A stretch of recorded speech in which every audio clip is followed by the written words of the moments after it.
وہی ہے، پہلے طاغوت کا انکار کرو پھر اللہ پر ایمان لاؤ، تب ایمان معتبر ہے۔ طاغوت کسے کہتے ہیں؟ طغا سے بنا ہے، طغا طغیانی، دریا اپنے حدود کے اندر بہ رہا ہے، لیکن اب یہ کہ اس کی پانی ادھر چھلک گیا ہے، اپنے حدود سے کناروں سے نکل گیا، اسے کیا کہتے ہیں؟ طغیانی، طغیانی آئی ہوئی ہے، طغیانی۔ تو انسان کا اور جنوں کا مقام کیا ہے؟ وما خلقت الجن والانس الا لیعبدون، میں نے نہیں پیدا کیا جنوں اور انسانوں کو مگر اس لیے کہ میری بندگی کریں۔ جو حد بندگی سے تجاوز کرے گا وہ طاغوت ہے۔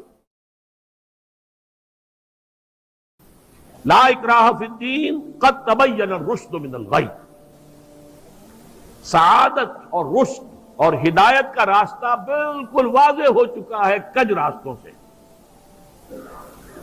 غی ہے جسے غوا بنا ہے، غوا گمراہ ہو جانا، اغوا کا لفظ بنتا ہے گمراہ کر دینا کسی کو، تو یہ غی ٹیڑھ کجی صحیح راستے سے ہٹ جانا۔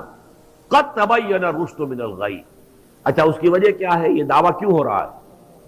کہ ذہن میں رکھیے یہ ہے سورہ بقرہ، یہ نازل ہوئی ہے مدنی دور میں، 2/3 قرآن جو ہے وہ ہے مکی جو نازل ہو چکا ہے۔ گویا کہ قرآن مجید کی ان صورتوں نے بالکل دودھ کا دودھ پانی کا پانی جدا کر دیا، حق اور باطل میں اب کوئی اشتباہ نہیں رہا، کسی نیک نیت انسان کے لیے تو کوئی اشتباہ نہیں ہے، حق علیحدہ باطل علیحدہ، لیحق الحق ویبطل الباطل، تاکہ حق کا حق ہونا ثابت ہو جائے، باطل کا باطل ہونا ثابت ہو جائے، اور یہ ہو چکا ہے۔ قد تبین الرشد من الغی، ہدایت کا راستہ واضح اور ممیز ہو چکا ہے کجی اور گمراہی کے راستے سے۔ فَمَن يَكْفُرْ بِالطَّاغُوتِ وَيُؤْمِن بِاللَّهِ فَقَدِ اسْتَمْسَكَ بِالْعُرْوَةِ الْوُثْقَىٰ لَا انفصام لَهَا وَاللَّهُ سَمِيعٌ عَلِيمٌ۔ تو جو شخص بھی طاغوت کا کفر کرے گا، انکار کرے گا، طاغوت کے خلاف بغاوت کرے گا اور ایمان لائے گا اللہ پر، یہ اہم ترین مقام ہے اس اعتبار سے کہ جیسے میں نے اس سے پہلے بھی دیکھا، لا الہ الا ہو، لا الہ پہلے ہے، الا ہو بعد میں آتا ہے، نفی اس بات، اسی لیے بعض جو ہمارے سلسلے تصوف کے ہیں اس میں جو ذکر ہوتا ہے لا الہ الا اللہ، اسے نفی اس بات کا ذکر کہتے ہیں، لا الہ الا اللہ، الا پر وہ ضرب لگاتے ہیں قلب کے اوپر، جس سے ایک خاص قسم کی کیفیت پیدا ہوتی ہے، ایک نفسیاتی کیفیت حاصل ہوتی ہے۔ تو پہلے نفی ہے پھر اس بات، وہی ہے پہلے طاغوت کا انکار کرو پھر اللہ پر ایمان لاؤ، تب ایمان معتبر ہے۔ طاغوت کسے کہتے ہیں؟ طغا سے بنا ہے، طغا طغیانی، دریا اپنے حدود کے اندر بہ رہا ہے، لیکن اب یہ کہ اس کی پانی ادھر چھلک گیا ہے، اپنے حدود سے کناروں سے نکل گیا، اسے کیا کہتے ہیں؟ طغیانی، طغیانی آئی ہوئی ہے، طغیانی۔ تو انسان کا اور جنوں کا مقام کیا ہے؟ وما خلقت الجن والانس الا لیعبدون، میں نے نہیں پیدا کیا جنوں اور انسانوں کو مگر اس لیے کہ میری بندگی کریں۔ جو حد بندگی سے تجاوز کرے گا وہ طاغوت ہے، چاہے وہ ایک فرد ہو، کوئی ادارہ ہو، کوئی ریاست ہو۔ میں نے یہ 3 چیزیں گن دی ہیں۔ انفرادی حیثیت سے میں اپنے حد بندگی سے تجاوز کرتا ہوں، اگر زندگی آمد برائے بندگی، زندگی بے بندگی شرمندگی، اگر میں حد بندگی سے تجاوز کر گیا تو میں طاغوت ہوں۔ کوئی ادارہ آپ نے بنایا ایسا جس میں لمیٹیشن نہیں ہے اللہ کے احکام کی، بلکہ اس کے اندر آپ نے اپنی اتھارٹی جو ہے وہ بڑی مطلق رکھی ہوئی ہے، طاغوت ہے۔ ریاست آپ نے قائم کی، حاکمیت عوام کے لیے یا حاکمیت کسی ایک خاندان کے لیے، وہی طاغوت ہے۔ اس کی نفی، اس کا انکار، اس کے خلاف بغاوت کر کے ایمان لاؤ گے تو ایمان معتبر ہے۔ اور اگر طاغوت سے دوستی بھی چل رہی ہے، طاغوت کی چاکری بھی ہو رہی ہے، طاغوت کے ساتھ تعاون، حال یہ ہے کہ حضور فرماتے ہیں من مشى مع فاسق ليقويه فقد اعان على هدم الاسلام، جو شخص کسی فاسق و فاجر انسان کے ساتھ چلے اسے تقویت پہنچانے کے لیے، اس نے اسلام کی عمارت کو جڑوں سے کھودنے میں مدد کی، منہدم کرنے میں مدد کی۔ من مشا صرف چلنا، آپ کسی کے ساتھ چلتے ہیں تاکہ تقویت اسے ہو جائے، لوگوں کو معلوم یہ بھی ان کے ساتھ ہے، من مشا مع فاسقن، فاسق کافر بھی نہیں، فاسق ہو، لیقویہ، تاکہ اسے تقویت پہنچائیں، فقد اعان علی ہدم الاسلام، اسلام کی عمارت کو جڑوں سے کھود کر گرانے میں مدد کی۔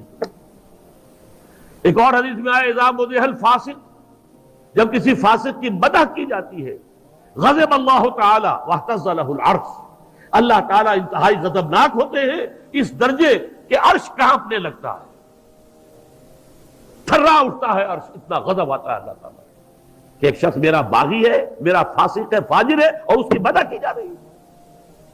اب اس کی روشنی میں آپ اپنے طرز عمل کا جائزہ لیجیے۔ لگے ہوئے ہم اسی نظام کی چاکری میں، اسی نظام کو تقویت پہنچانے میں۔ کہاں ہے اللہ کے ساتھ؟ ان سے ہم نے کہاں بغاوت کی؟ الآن جیسے کہ مجھے واقعہ یاد آ گیا حضور کا، کہ حضور اور حضرت عمر ساتھ ساتھ چل رہے ہیں، کوئی چہل قدمی ہے یا کچھ اور معاملہ ہے۔ حضور پوچھتے عمر تمہیں مجھ سے کتنی محبت ہے؟ عرض کیا کہ حضور آپ مجھے دنیا کے ہر انسان سے زیادہ محبوب ہیں۔ اب آپ آنکھوں میں آنکھیں ڈال کر پوچھتے ہیں اور اپنی جان سے؟ اب ایک تو اندازہ کیجئے کہ یہ سوال کسی ایسے شخص سے نہیں کیا جا سکتا جس سے ذرا بھی بال برابر بھی بودھ ہو دل میں، تو خالص وہ بہت ہی مقرب ہوگا، اسی سے یہ بات کہی جائے گی۔ اپنی جان سے؟ تو حضرت عمر نے تھوڑا سا توقف کیا، پھر عرض کیا ہاں اب میں کہتا ہوں کہ آپ مجھے میری جان سے بھی زیادہ عزیز ہیں۔ فرمایا الآن، اب پہنچے ہو تم اس مقام پر کہ جہاں ہونا چاہیے۔ تو الآن والا معاملہ یہ ہے کہ انسان تن من دھن اپنی زندگی ہر شے لگا دے طاغوت کے خاتمے اور حق کے غلبے کے لیے۔ وہ ہے جہاں سے بات شروع ہوئی تھی، لگا دو، کھپا دو، صرف کر دو۔ یا ایھا الذین آمنوا انفقوا مما رزقناکم من قبل ان یاتی یوم لا بیع فیہ ولا خلۃ ولا شفاعۃ والکافرون هم الظالمون۔ اس روش کو اختیار کرنے سے انکار کرنے والے ہی تو کافر اور ظالم اور مشرک ہیں اور کون ہیں۔